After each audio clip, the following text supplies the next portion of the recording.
आज़ादी के अमृत महोत्सव में भारत 78वां स्वतंत्रता दिवस मना रहा है और भारत को आज़ाद करने के लिए एक लंबी लड़ाई हमारे देश के कह सकते हैं कि जितने भी सेना नायक हुए हैं या देश के जितने भी ऐसे हस्तियां हुई हैं जिन्होंने आज़ादी के लिए कुर्बानी दी या फिर आज़ादी के लिए अपनी लड़ाई लड़ी, ऐसी विरासतें आज पूरा भारत उसको याद करता है और ऐसी जो हमारी विरासतें हैं उनको सजाने और संवारने का काम कर रहा है। इतिहास के पन्नों को अगर पलटें तो हर व्यक्ति का और हर जगह का आज़ादी में कुछ न कुछ अपना योगदान है। मैं हूँ इस वक्त देहरादून में और देहरादून का सबसे फेमस अगर इतिहास के पन्नों से हम देखें तो नेहरू वार्ड है। बताया जाता है कि यहाँ पर पंडित जवाहरलाल नेहरू ने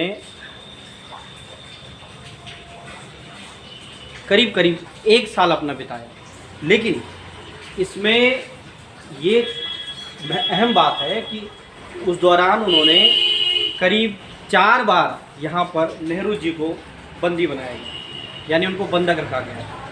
अब हम उस वार्ड की तस्वीरें आपको दिखाएंगे कि आज उस वार्ड के क्या हालात हैं और उनकी यादें यहाँ पर किस तरह नेहरू जी रहे, नेहरू जी ने यहाँ पर क्या किया और जो उनको समय यहाँ पर मिला आज़ादी से पहले जब भारत गुलामी का समय देख रहा था। तो शुरुआत इसके गेट से हम करते हैं। मैं आपको कुछ दिखाना चाहूँगा।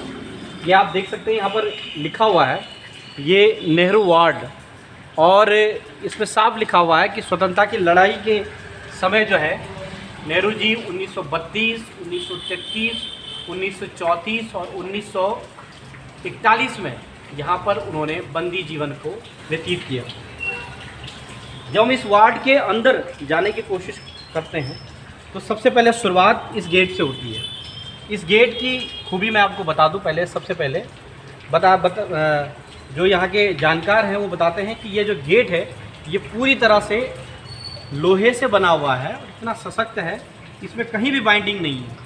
ये उस समय की नक्काशी या आप कह सकते हैं कि जो कलाकारी उन लोगों की उस समय की थी वो इसमें साफ नज़र आ रहा है। अब हम वार्ड के अंदर प्रवेश करते हैं और ये जो जगह आप देख पा रहे हैं मेरे पीछे, पूरी जो जगह आप देख पा रहे हैं ये पूरी वो जगह है जहाँ पर नेहरू जी ने 4 बार अपने जीवन के अमूल्य समय आप कह सकते हैं उन्होंने यहाँ पर बिताए और उस दौरान नेहरू जी ने काफ़ी कुछ अपने जीवन के जो पल हैं उनको सजाने संवारने की कोशिश की। उनको किताबों में, उनको हर उसमें नेहरू जी ने उसको कोशिश किया कि कहीं ना कहीं जो आने वाली हमारी पीढ़ी है वो उसको समझ पाए कि आखिर जो लड़ाई है आज़ादी की वो कितनी मुश्किलों से हमें मिल पाई है। हमारे साथ हम इस जो नेहरू वार्ड में आए हुए हैं, हमारे साथ उत्तराखंड के एक प्रसिद्ध कह सकते हैं चर्चित हस्ती हैं, हमारे साथ विजय भट्ट जी हैं जो कि खुद को घुमक्कड़ कहते हैं, लेकिन हमारे हिसाब से वो काफ़ी कुछ जो इतिहास के पन्ने हैं उनको काफ़ी अच्छे से समझते हैं और उत्तराखंड का इतिहास से लेकर उत्तराखंड की जो विरासत की जगह है, उत्तराखंड की जो ऐसी जगह है जहाँ जो कि हमारे आने वाली पीढ़ी को जिसे देखना चाहिए, समझना चाहिए और स्वतंत्रता कितनी मुश्किल समय मिला उसको समझना चाहिए। विजय भट्ट जी, सबसे पहले स्वागत आपका वन इंडिया पर। नमस्कार सर। भट्ट जी, ये जो नेहरू वार्ड है हम इस वक्त यहाँ पर आए हुए हैं, पहले तो आपके नज़रिए से हम इसके बारे में जानना चाहते हैं कि आप इसको कैसे, इसके बारे में क्या क्या आपने अब तक जो है सुना है, पढ़ा है या इसको आप बारीकी से कितना जानते हैं? जब ये नेहरू वार्ड जिसको आप बोल रहे हैं, दरअसल में ये एक ऐसी जगह है भारत के आज़ादी के आंदोलन के इतिहास के अंदर देहरादून की जो हमारी विरासत है। इस विरासत को सजाने संवारने का काम उनकी अगली पीढ़ी को करना चाहिए था, हम लोगों को करना चाहिए था। तो सरकारें जैसे आप जानते हैं कि वो विरासत को संभालने में उतना ढंग से नहीं कर पाते, पर जो भी है बचावा तो है ही है। और ये दुनिया के इतिहास के अंदर भी एक बड़ा महत्वपूर्ण स्थान रखता है, क्योंकि यहीं से नेहरू जी ने अपने प्रवास के दौरान में ग्लिम्पेज ऑफ वर्ल्ड हिस्ट्री को लिखना शुरू किया था। अच्छा। मतलब दुनिया के इतिहास की एक झलक। तो ये यहाँ पे हुआ था लिखना, उसको यहाँ लिखा उन्होंने। दरअसल उसके अंदर यहाँ पे 3 बार नेहरू जी रहे हैं, सन 1932 से लेके 41 के बीच में, जी, है ना। 3 बार यहाँ आते हैं, रहते हैं, बड़ा प्रवास उनका होता है। और एक पहले यहाँ पे कोठी होती थी जहाँ पे फिर जेलर साहब वहाँ रहते थे, वो वहाँ ज़्यादा रहे हैं। यहाँ के बाद वहाँ शिफ्ट कर दिया गया था उनको, क्योंकि वो पॉलिटिकल लीडर, बड़े लीडर थे। और वहाँ से गेट तक वो आते थे, कदमों से चलते थे। उस समय यहाँ इस गेट से, जहाँ इसका गेट था जेल का, वहाँ से हिमालय और मसूरी की बर्फ़ साफ दिखाई देती थी। अच्छा। तो उन्होंने उसका वर्णन अपने पुस्तक 30 से 40 के बीच की बात है ये। जी जी जी, 30 से 40 के बीच में। तो मतलब बसाहट तो थी नहीं उस ढंग की, तो अपना मसूरी में बर्फ़ का पहाड़ दिखाई देते थे। और वो अपने पुत्री को काफ़ी लिखते थे। और जो पत्र हैं, भट्ट जी, मैं चाहता हूँ कि हम चलते चलते यहाँ पर जो विरासत है उसको भी दिखाते हुए, जरूर मेरी कोशिश रहेगी कि आप दर्शकों को भी बताएं। और जैसे आप जो बातें कह रहे हैं वो बहुत अमूल्य चीज़ें हैं, ये शायद आज की जो हमारी जनरेशन है उन्हें पता नहीं होगी। ये यहाँ पर आप ये नेहरू जी का शयन कक्ष लिखा हुआ है जी। तो भट्ट जी थोड़ा सा हम चाहेंगे आप विस्तार से बताएं यहाँ पर। आइए।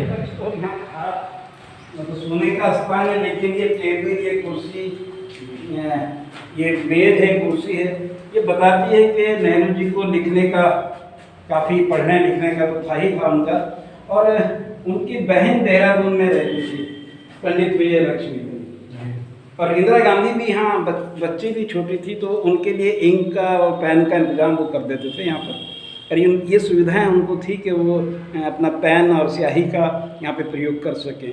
उसी दौर पे अंदर यहाँ रहे हैं और यहाँ के बारे में काफ़ी लिखा है, और दुनिया के बारे में भी उन्होंने लिखना शुरू किया। साथ में अपनी बेटी को एक जैसा पिता लिखता है, भावनाएं। अब मतलब इंदिरा गांधी मतलब वो समझ रही है और वो उसको बता रहे हैं दुनिया के बारे में, राजनीति के बारे में, देहरादून के बारे में, कि मुझे कैसा लग रहा है, क्या दिख रहा है। ये दुख भी प्रकट करते हैं कि इस समय पिता को अपनी पुत्री के पास होना चाहिए था, लेकिन उन्हें दुख इस बात का है कि वो तुम्हारे पास ना होकर, यहाँ हिंदू बोलते थे उसको, तुम्हारे पास ना होकर हम यहाँ जेल के अंदर यहाँ पे इस समय हैं जी। तो काफ़ी भावनात्मक पत्र किताब उस पर है। तो मैंने जैसे पहले भी कहा था कि यहाँ पर वो शुरू करते हैं दुनिया के इतिहास की एक झलक, ग्लिम्पसेस ऑफ वर्ल्ड हिस्ट्री। जी जी। तो अच्छा, मतलब हम ये कह सकते हैं कि इसी मेज पर जो है लिखते थे, ये कुर्सी थी और ये यहाँ पर शयन उनका मतलब कह सकते हैं बिस्तरा था, यहीं पर नेहरू जी ने समय अपना वो किया है। अच्छा, पहले की जो कोठरी टाइप की जो कह सकते हैं कि ये देख सकते हैं कि यहाँ से आप ये जो, मैं अपने कैमरा पर्सन को बोलूँगा, ये दिखाएं कि ये जो खिड़की सी आपको दिख रही है, बताते हैं कि नेहरू जी यहीं से लोगों से अगर कुछ संवाद करना चाहते थे तो इसी खिड़की से वो मिला करते थे। अंदर आने की किसी को परमिशन नहीं होती थी।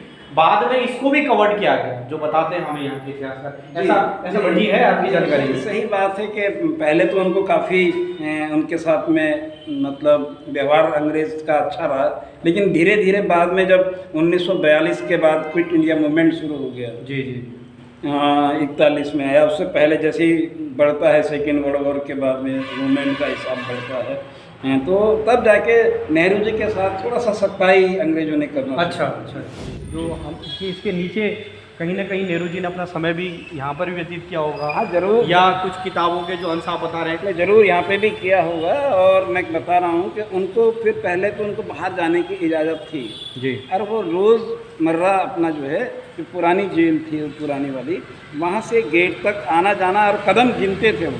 अच्छा, मतलब इतना म्यूटली काम करते थे, इतना बारीकी से वो काम करते थे कि उन्होंने अपने कदम की भी व्याख्या की कि मेरी जेल की कोठरी से मेरे गेट का जो है कदम, वो इतने कदम पर है। अच्छा, तो उसी से अंदाज़ा हम लोगों ने लगाया उनकी किताब से, उनकी राइटिंग से, कि वो जो कदम गिन रहे हैं वो ये वाला ना हो कि पुराना वाला जेल रहा होगा। अच्छा, यहाँ ये इससे पुरानी जेल है। अच्छा, ये काफ़ी पुरानी जेल है वैसे।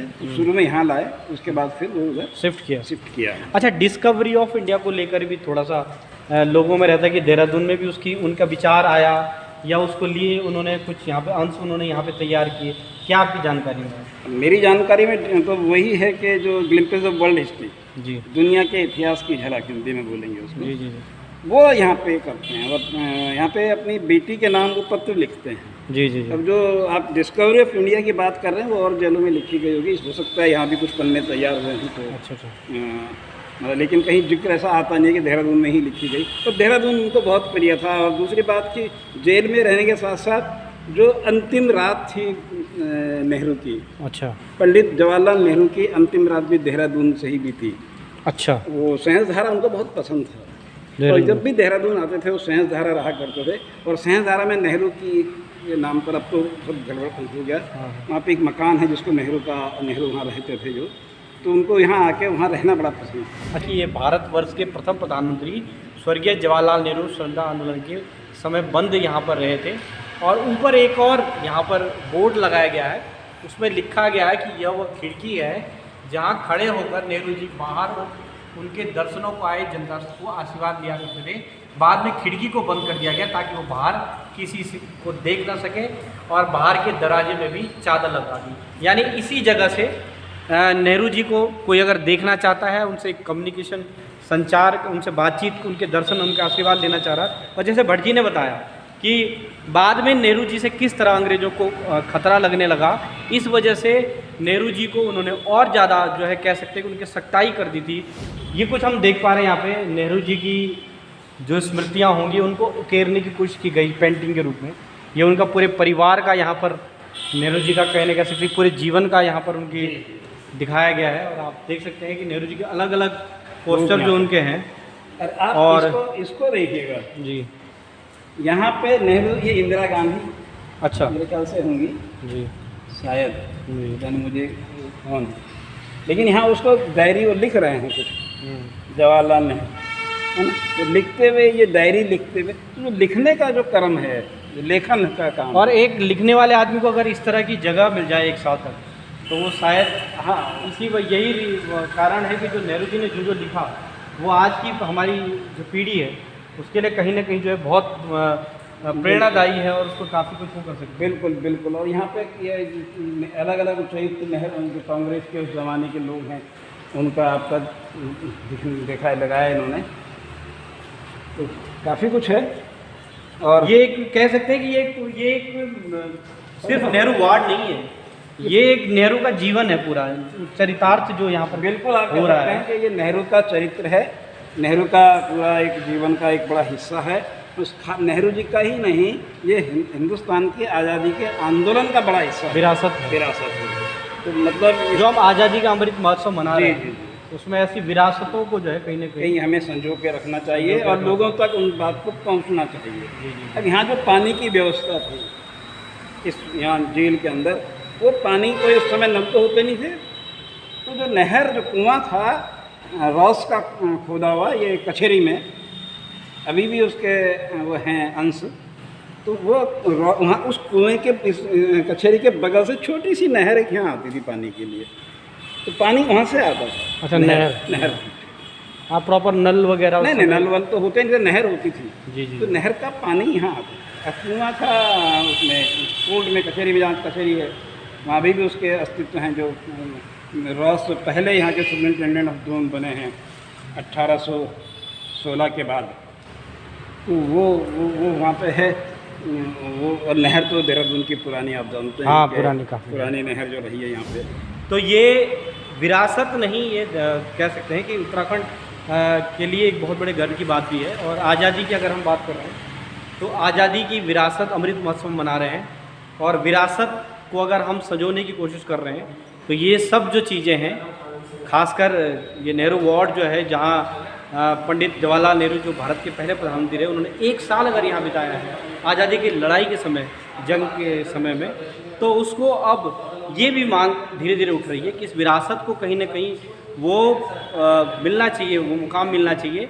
और यहाँ पर वो सब चीज़ें डेवलप होनी चाहिए जो कि आने वाली पीढ़ी समझ पाए कि आखिर जो पल यहाँ पर नेहरू जी ने बिताए थे आज़ादी के लड़ाई के समय, उसको हर कोई समझ पाए कि वो कितना कठिन समय था और किस तरह एक आज़ाद भारत का जो सपना देखा था नेहरू जी ने, गांधी जी ने, तमाम उस समय के लोगों ने, उसका एक एक पल पब्लिक जो है, आने वाले जो लोग हैं, जो पीढ़ी है, वो समझ पाए। देहरादून के नेहरू वार्ड से वन इंडिया के लिए कैमरा पर्सन अरुण परदेसी के साथ पवन नोटिया।